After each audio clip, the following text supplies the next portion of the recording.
कब से खोजा तानी लौकते नहीं खे। बुलबुल लाट चिल्लाइल बारो बिना मतलब के काम धंधा तो बा झाट ना तारा लोगन के का है बोलो।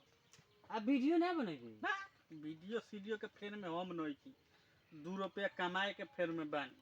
अब धान पटाले में यहाँ से चल जम काम करे यही से तो पुरानका वीडियो बढ़त नहीं खे। तो मत बरो। अब तारा तो काम धंधा बाना आयल बारो गोरखपुर से कमा के तू तो कमा के आ गइल बारो। अब हमारा मदन भाई के ये 2 गोरा के रह गए तो 2 गोरा के धर्म करम केंग चली। अरे तो नीमक में तेल लगा के रोटी खाई हस। हाँ बतियावत न बारो आयल बारो माल चाप के आ गइल हमनी जाई सब वीडियो सीडियो बनावे तब का अरे ये बनबो बात तो बारी। बम्फर पैसा मिली और का।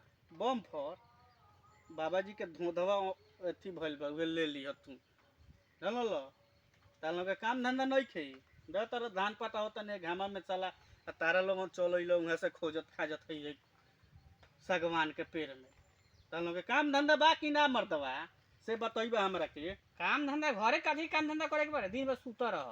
तो जा सुत हियां का करे छीले